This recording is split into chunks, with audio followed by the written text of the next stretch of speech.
Hello everyone, welcome back to Sri Bala Vantalu. ఈరోజు మన వీడియోలో తోటకూరతో కమ్మనైన 4 రకాల రెసిపీస్ని చూసేద్దామండి. రోజుకొక రెసిపీని ప్రిపేర్ చేసుకొని హ్యాపీగా ఎంజాయ్ చేయవచ్చు. మరైతే లేట్ చేయకుండా మనం ప్రాసెస్లోకి వెళ్ళిపోదాం. తోటకూరతో 4 రకాల హెల్దీ అండ్ టేస్టీ రెసిపీస్ని చూసేద్దాం. మన ఫస్ట్ రెసిపీ తోటకూర ఫ్రై. తోటకూర ఫ్రైని ఈ స్టైల్లో ఒకసారి చేసి చూడండి, సూపర్గా ఉంటుందండి. రాగి సంగటికి కానీ వైట్ రైస్కి కానీ చాలా చాలా టేస్టీగా ఉంటుంది. మరి ఇంత కమ్మనైన రెసిపీని మనం లేట్ చేయకుండా ప్రాసెస్లోకి వెళ్ళిపోదాం, చూసేద్దాం. నేను ఇక్కడ ఒక 2 కట్టల తోటకూర తీసుకున్నాను. ఒక 2-3 సార్లు శుభ్రంగా కడిగేసి లేత కాడలతో పాటే ఇలా చిన్న చిన్న పీసెస్గా కట్ చేసి రెడీగా పెట్టేసుకోవాలి. స్టవ్ ఆన్ చేసుకొని ఒక ప్యాన్ పెట్టేసుకొని ఒక 2 టేబుల్ స్పూన్ల ఆయిల్ వేసేసుకోవాలి. ఆయిల్ హీట్ ఎక్కిన తర్వాత 1/2 టేబుల్ స్పూన్ ఆవాలను వేసుకోవాలి. 1 టేబుల్ స్పూన్ శనగబేడల్ని, ఒక 1/2 టేబుల్ స్పూన్ మినపగుళ్ళను కూడా వేసేసుకొని ఇవన్నీ కూడా దోరగా వేయించుకోవాలి. ఒక 2-3 ఎండుమిర్చిని తుంచేసి అలా వేసేసుకొని వేయించుకుందాం. ఈ పోపు దినుసులు బాగా వేగిన తర్వాత ఒక పెద్ద ఉల్లిపాయని ఇలా పొడవుగా కట్ చేసి వేసేసుకొని వేయించేసుకుందాం. ఇప్పుడు ఒక 1/2 టేబుల్ స్పూన్ పసుపును వేసేసుకొని వేయించేసుకుందాం. ఉల్లిపాయలు ఇలా వేగిన తర్వాత కొద్దిగా ఫ్రెష్ కరివేపాకును కూడా వేసేసి వేయించేసుకొని స్టవ్ని లో ఫ్లేమ్లో పెట్టేసుకొని కట్ చేసి పెట్టుకున్న తోటకూరనంతటిని వేసేసుకోవాలి. ఇలా తోటకూరనంతటిని వేసేసుకొని కింద ఉన్న పోపు అంతా పైకి వచ్చేలాగా కలుపుకోవాలి, లేదంటే అడుగున పోపు అంతా మాడిపోతుందన్నమాట. మొత్తం కలిసేలాగా కలిపేసుకోవాలి. ఇప్పుడు ఒక 2-3 టేబుల్ స్పూన్లమైన కొత్తిమీరని చిన్న చిన్న పీసెస్గా కట్ చేసి వేసేసుకుందాం. కొత్తిమీర ఫ్లేవర్ కూడా తోటకూర ఫ్రైలో చాలా బాగుంటుంది. ఇలా మొత్తం కలిసేలాగా కలిపేసుకొని మూత పెట్టి లో ఫ్లేమ్లో 2 నిమిషాల పాటు మగ్గనిద్దాం. తోటకూర మగ్గే లోపల తోటకూర ఫ్రైలో కలపవలసిన పౌడర్ని మనము రెడీ చేసుకోవాలి. ఈ పొడి పుట్నాల కారం పొడి అండి. ఈ పొడి ఒక్కటి ఉంటే చాలు, తోటకూర ఫ్రైకే కాదండి, ఎన్ని రకాల ఆకుకూరల ఫ్రై రెసిపీకైనా కూడా, చిక్కుడుకాయలు, బీన్స్, పొటాటో, కాకరకాయ, క్యారెట్ కానీ, బీట్రూట్, ఇలా ఎన్ని రకాల వెజిటబుల్స్ ఫ్రై రెసిపీస్కైనా కూడా ఈ పుట్నాల కారం పొడిని వేసేసి ఫ్రై రెసిపీస్ చేసామంటే టేస్ట్ చాలా చాలా బాగుంటుందండి. ఈ పుట్నాల పొడిని ఒకసారి రెడీ చేసుకుని ఫ్రిడ్జ్లో స్టోర్ చేసుకున్నామంటే నెల రోజుల వరకు హ్యాపీగా ఫ్రై రెసిపీస్కి వాడుకోవచ్చు. ఇప్పుడు మనకు తోటకూర ఫ్రైలో కలపవలసిన పుట్నాల పొడి రెడీగా ఉంది కదండి. ఈ పుట్నాల పొడి లింకుని డిస్క్రిప్షన్లో ఇస్తానండి, ఒకసారి చెక్ చేయండి. 2 నిమిషాల తర్వాత మూత తీసి ఒకసారి బాగా కలిపేసుకుందాం. ఇలా ఆకుకూర సగం ఉడికిన తర్వాతనే టేస్ట్కి సరిపడా సాల్ట్ను వేసుకోవాలి. ఫస్టే వేసామంటే వాటర్ ఎక్కువ వచ్చేస్తుందండి. పుట్నాల కారం పొడిలో కూడా సాల్ట్ వేసేసి మిక్సీ పట్టేసుకున్నాం కదండి, అందుకే చూసుకొని సాల్ట్ వేసుకోవాలి. ఇలా బాగా కలిపేసుకొని సాల్ట్ వేసిన తర్వాత మూత పెట్టేసి లో ఫ్లేమ్లో మరో 2 నిమిషాల పాటు కుక్ చేసుకోవాలి. 2 నిమిషాల తర్వాత మూత తీసి చూసామంటే తోటకూర మనకు బాగా ఉడికిపోయిందండి.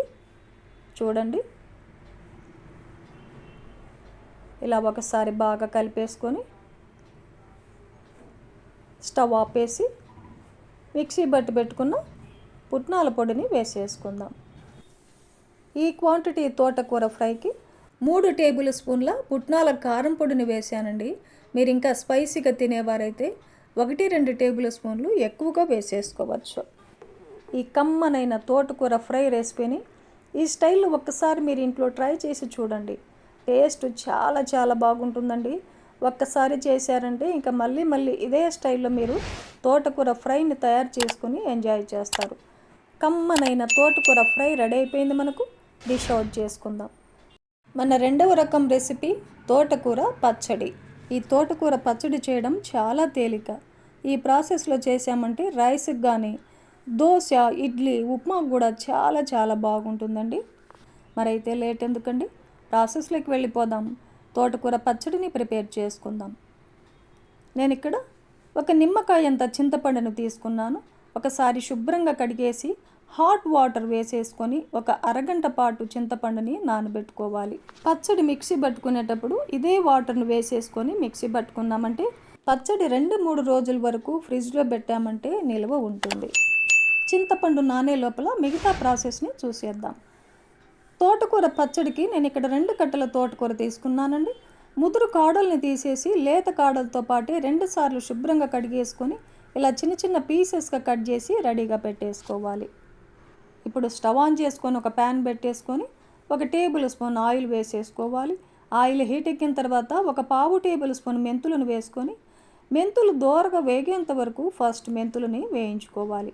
మెంతులు వేగిన తర్వాత 1 టేబుల్ స్పూన్ నువ్వులని 1 టేబుల్ స్పూన్ జీలకర్రను కూడా వేసేసుకొని వేయించుకుందాం. లో టు మీడియం ఫ్లేమ్లో వేయించుకోవాలి. ఇవి బాగా వేగిన తర్వాత నేను ఇక్కడ ఒక 10 పచ్చిమిర్చిని చీలికలుగా కట్ చేసి వేసానండి. మీరు ఎంత కారం తినగలరో దానికి తగినట్టుగా పచ్చిమిర్చిని వేసేసుకోవచ్చు.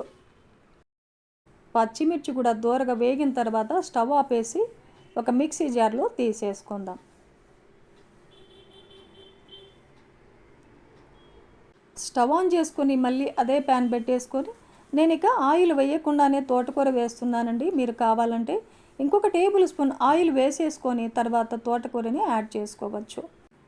ఒక 2-3 టేబుల్ స్పూన్లమైన కొత్తిమీరను కూడా చిన్న చిన్న పీసెస్గా కట్ చేసి వేసేసుకుందాం. ఒక 2 టమాటోల్ని ఇలా పీసెస్గా కట్ చేసి వేసేసుకోవాలి. ఒక హాఫ్ టేబుల్ స్పూన్ పసుపును కూడా యాడ్ చేసుకొని ఈ మొత్తాన్ని బాగా కలిపేసుకోవాలి. వాటర్ వేయాల్సిన అవసరం లేదండి. తోటకూరలో ఉన్న తడితోనే టమాటో తోటకూర బాగా మగ్గిపోతాయి. మొత్తం కలిసేలాగా కలిపేసుకొని మూత పెట్టేసి లో ఫ్లేమ్లో కుక్ చేసుకుందాం. మధ్య మధ్యలో మూత తీసి ఒకసారి కలుపుకుంటూ టమాటో తోటకూర మెత్తగా ఉడికేంత వరకు ఉడికించుకోవాలి.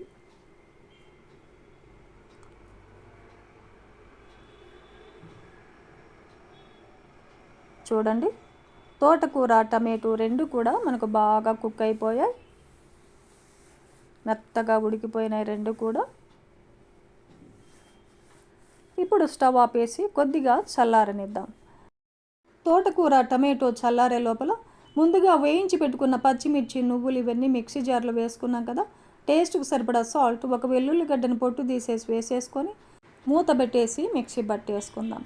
ఇప్పుడు వేయించి పెట్టుకున్న తోటకూర టమాటోని వేసేసుకొని హాట్ వాటర్లో నానబెట్టుకున్న చింతపండుతో పాటు చింతపండు వాటర్ను కూడా యాడ్ చేసుకుందాం.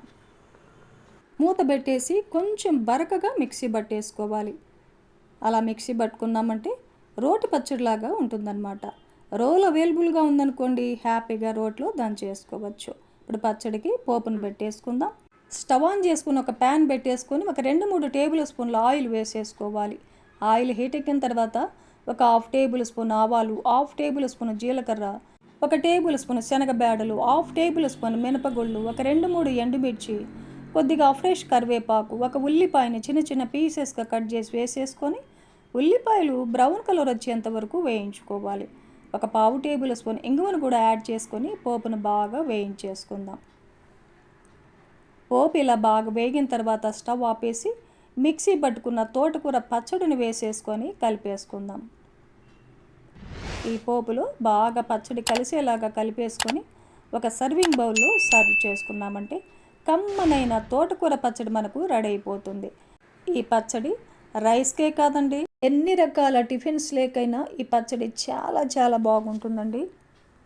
తోటకూరతో మన 3వ రకం రెసిపీ కమ్మనైన తోటకూర ఫ్రైడ్ రైస్ని ప్రిపేర్ చేసుకుందామండి. టేస్ట్ చాలా చాలా బాగుంటుంది. కుక్కర్ పెట్టేసుకొని 1 గ్లాసు రైస్ వేస్తున్నాను. ఇవి normal rice, Sona Masuri rice అన్నమాట. మీ దగ్గర బాస్మతి రైస్ అవైలబుల్గా ఉంటే బాస్మతి రైస్ని వేసేసుకోవచ్చు. మంచి స్మెల్ వస్తూ చాలా బాగుంటుంది ఫ్రైడ్ రైస్. ఇప్పుడు ఈ రైస్ని కుక్కర్లో వేసేసుకొని ఒక 2 సార్లు శుభ్రంగా కడిగేసుకొని ఏ గ్లాస్తో అయితే మనం రైస్ కొలుచుకున్నామో అదే గ్లాస్తో 2 గ్లాసుల వాటర్ వేసేసుకుందాం. టేస్ట్కి సరిపడా సాల్ట్ని వేసేసుకోవాలి. మూత పెట్టేసి హై ఫ్లేమ్లో ఒక 2 విజిల్స్ వచ్చేంత వరకు కుక్ చేసుకుందాం.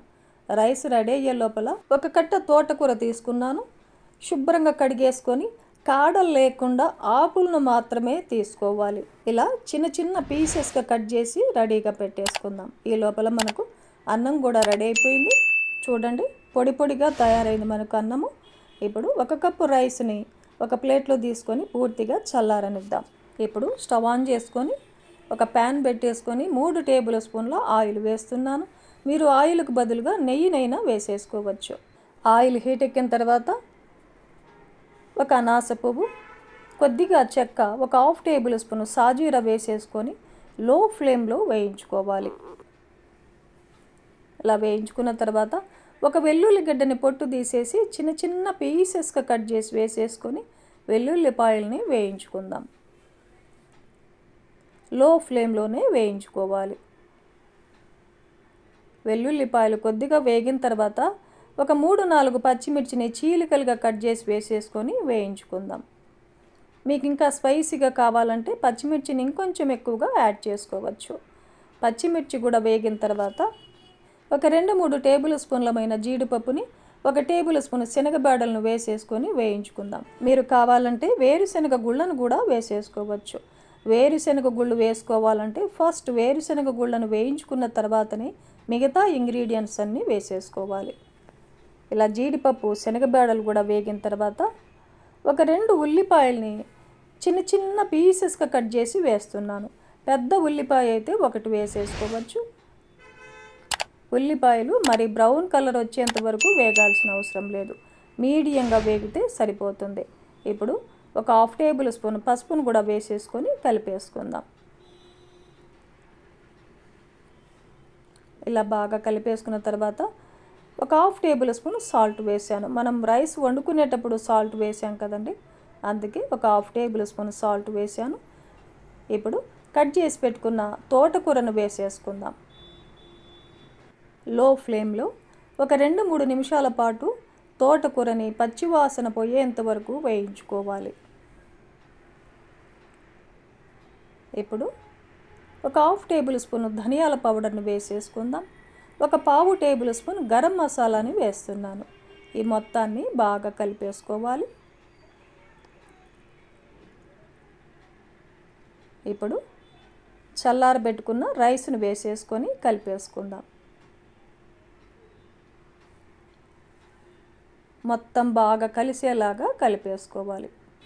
ఒకసారి టేస్ట్ చేయండి, సాల్ట్ ఏమైనా తక్కువైందా లేదా అని చెక్ చేసుకొని తక్కువ అనిపిస్తే యాడ్ చేసుకోవచ్చు. ఇలా మొత్తం బాగా కలిసేలాగా కలిపేసుకొని మూత పెట్టేసి 2 నిమిషాల పాటు లో ఫ్లేమ్లో మగ్గనిద్దాం. ఇలా చేయడం వల్ల రైస్కి మసాలా ఫ్లేవర్స్ అన్నీ బట్టి తోటకూర రైస్ టేస్ట్ చాలా చాలా బాగుంటుందండి. 2 నిమిషాల తర్వాత మూత తీసేసి ఇంకొకసారి మొత్తాన్ని బాగా కలిపేసుకుందాం.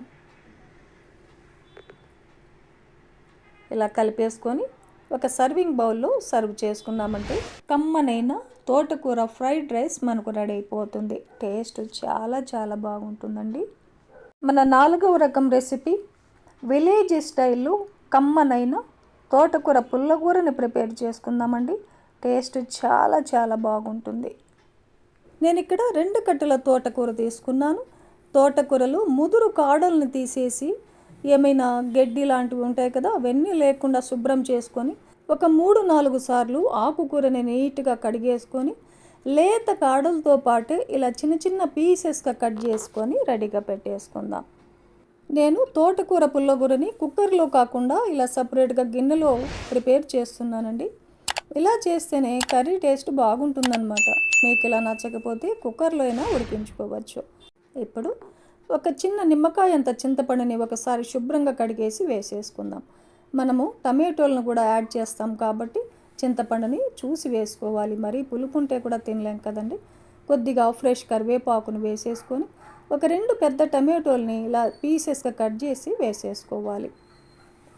ఒక 10 పచ్చిమిర్చిని చీలికలుగా కట్ చేసి వేస్తున్నానండి. మీరు ఎంత కారం తినగలరో దానికి తగినట్టుగా పచ్చిమిర్చిని వేసుకోవచ్చు. ఒక 1/2 టేబుల్ స్పూన్ ధనియా పౌడర్ కూడా వేసేసుకోవచ్చండి. ఒక ఉల్లిపాయని ఇలా పొడవుగా కట్ చేసి వేస్తున్నాను. 1 టేబుల్ స్పూన్ ఫ్రెష్ అల్లం వెల్లుల్లి పేస్ట్ వేసుకోవాలి.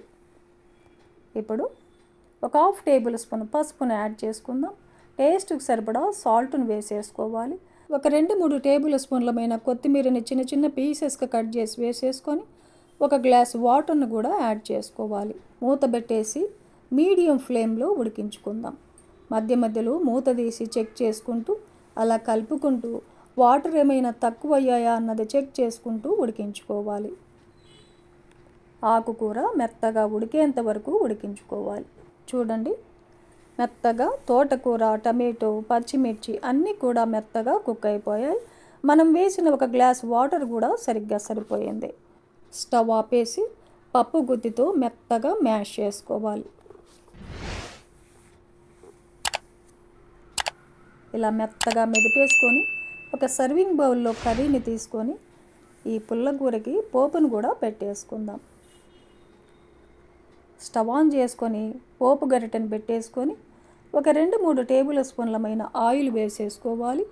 ఆయిల్ హీట్ ఎక్కిన తర్వాత ఒక 1/2 టేబుల్ స్పూన్ ఆవాలు, 1/2 టేబుల్ స్పూన్ జీలకర్ర, 1 టేబుల్ స్పూన్ శనగబేడలు, ఒక 2-3 ఎండుమిర్చిని తుంచేసి వేసుకోవాలి. మీరు కావాలంటే 1 టేబుల్ స్పూన్ మినపగుళ్ళు కూడా వేసేసుకోవచ్చండి. ఇవన్నీ బాగా వేగిన తర్వాత ఒక 5-6 వెల్లుల్లిపాయలని పొట్టు తీసేసి కొంచెం అలా కచ్చా పచ్చాగా దంచి వేసేసుకోవాలి. మనం ఆల్రెడీ తోటకూర ఉడికించుకునేటప్పుడు 1 టేబుల్ స్పూన్ అల్లం వెల్లుల్లి పేస్ట్ వేసాం కదండి. అయినా సరే ఇంకో 4-5 వెల్లుల్లిపాయలని ఇలా వేసుకున్నామంటే కర్రీ టేస్ట్ బాగుంటుంది.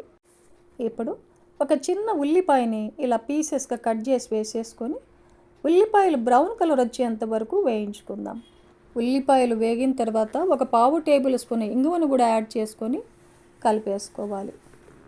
ఇప్పుడు కొద్దిగా ఫ్రెష్ కరివేపాకును కూడా వేసేసుకుందాం. కర్రీ ఉడికించుకునేటప్పుడు కూడా కొద్దిగా కరివేపాకు వేసాం కదండి. అయినా సరే ఇంకొంచెం వేసుకున్నామంటే టేస్ట్ బాగుంటుంది. ఈ పోపు అంతా బాగా వేగిన తర్వాత స్టవ్ ఆపేసి కర్రీలో కలిపేసుకున్నామంటే కమ్మనైన తోటకూర పుల్లకూర మనకు రెడీ అయిపోతుంది. చూశారు కదండి, తోటకూరతో 4 రకాల టేస్టీ అండ్ హెల్తీ రెసిపీస్ని చూసాం కదా. ఈ ప్రాసెస్లో ఈ రెసిపీస్ అన్నీ కూడా మీరు ఇంట్లో రోజుకొక రెసిపీని ట్రై చేసి ఫ్యామిలీతో టేస్ట్ చేయండి. ఈ వీడియో నచ్చితే లైక్ చేయండి, షేర్ చేయండి, సబ్స్క్రైబ్ చేయండి. థ్యాంక్ యూ అండి.